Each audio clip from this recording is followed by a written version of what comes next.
everyone, welcome back to EduCraft classes. I am Hemlata Sachin Kokre, BSc LLB. Today we will learn about very important topic in English grammar, that is tense. आज आपण या व्हिडिओमध्ये tense पाहत आहोत. English grammar मधील खूप महत्त्वाचा आणि कॉम्पिटिटिव्ह एक्झाम किंवा स्कूल एक्झाम साठी खूप महत्त्वाचा हा पार्ट आहे किंवा टॉपिक आहे. तर हा व्हिडिओ लक्षपूर्वक ऐका, शेवटपर्यंत पहा. आज आपण टेन्स मधील प्रेझेंट टेन्स हा टेन्सचा दुसरा प्रकार पाहणार आहोत. मागच्या व्हिडिओमध्ये आपण पास्ट टेन्सचे प्रकार पाहिलेले आहेत. या व्हिडिओमध्ये प्रेझेंट टेन्सचे आपण प्रकार पाहणार आहोत. आता प्रेझेंट टेन्स म्हणजे वर्तमान काळ. वर्तमान काळमधील उपप्रकार किंवा सब टाइप्स आहेत. हे चार मी चार्ट मध्ये दाखवलेले आहेत. पहिला आहे तो म्हणजे सिंपल प्रेझेंट टेन्स म्हणजे साधा वर्तमान काळ. त्याचा फॉर्म्युला किंवा रूल आहे. रूल तुम्ही व्यवस्थित लक्ष देऊन पहा कसे आहेत ते. सब्जेक्ट म्हणजे कर्ता प्लस V1 म्हणजे क्रियापदाचे पहिले रूप किंवा व्हर्बचा पहिला first form plus dash dash. आपण डॅश डॅश म्हणजे राहिलेले वाक्य आहे तसे लिहायचे आहे. तसेच आपण हे सूत्र या सेंटेन्स मध्ये घालूया. आय वॉच मूवी, मी चित्रपट पाहतो. हे या सेंटेन्सचा अर्थ आहे. आता सब्जेक्ट कोणता आहे? सब्जेक्ट हा आय आहे. वॉच हे क्रियापदाचे पहिले रूप आहे. Watch, watched. आता आम्ही मागच्या पास्ट टेन्स मध्ये सुद्धा वॉच हेच क्रियापद घेतलेले आहे. तुम्हाला हे वॉच एकच आठवलेलं आहे तर तुम्हाला समजण्यासाठी. इथे प्रत्येक एकच आहे क्रियापद, परंतु प्रत्येक टेन्स मध्ये पास्ट टेन्स, प्रेझेंट टेन्स आणि फ्युचर टेन्स मध्ये तुम्हाला हे कशा पद्धतीने क्रियापद बदललं की टेन्स बदलतो, काळ बदलतो, ही ते तुम्हाला व्यवस्थित समजणार आहे, लक्षात येणार आहे. तर आता आय वॉच मूवी, वॉच हे काय आहे? V1 म्हणजे क्रियापदाचे पहिले रूप आहे. व्हर्बचा फर्स्ट फॉर्म आहे. मी चित्रपट पाहतो. काय आहे? मी चित्रपट पाहतो. क्रिया चालू आहे, वर्तमान काळ आहे, साधा वर्तमान काळ आहे, सिंपल प्रेझेंट टेन्स आहे. तसेच दुसरा आहे कंटिन्युअस प्रेझेंट टेन्स म्हणजे त्याचं चालू किंवा अपूर्ण वर्तमान काळ.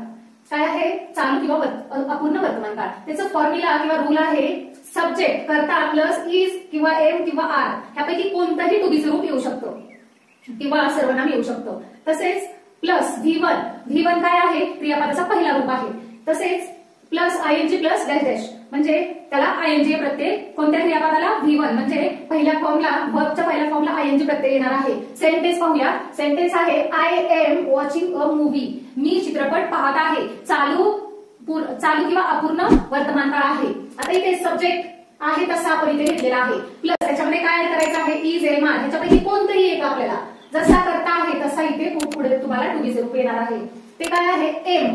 इथे एम आहे. आय एम वॉचिंग म्हणजे आता इथे V1 काय आहे? V1 हे पहिले रूप आहे क्रियापदाचे. ते वॉच हे पहिले रूप आहे. ING आहे ते आपण झिगझॅगने दाखवूया. ING प्रत्यय जोडलेला आहे. आपण सूत्रानुसार सेंटेन्स लिहित आहोत, सेंटेन्स पाहत आहोत. तर वॉचिंग अ मूवी, मी चित्रपट पाहत आहे. वॉचिंग म्हणजे क्रियापदाचा पहिलं रूप आणि ING प्रत्यय आलेला आहे. तिसरा टाइप आहे परफेक्ट प्रेझेंट टेन्स म्हणजे पूर्ण वर्तमान काळ. पुढे आहे सूत्रामध्ये सब्जेक्ट कर्ता प्लस हॅज किंवा हॅव यापैकी दोन्हीपैकी कोणतंही एक येऊ शकतं. प्लस V3 म्हणजे क्रियापदाचा तिसरं रूप, क्रियापदाचे तिसरे रूप आणि V3 म्हणजे व्हर्बचा थर्ड फॉर्म प्लस आहे तसा आपल्याला वाक्य लिहायचं आहे.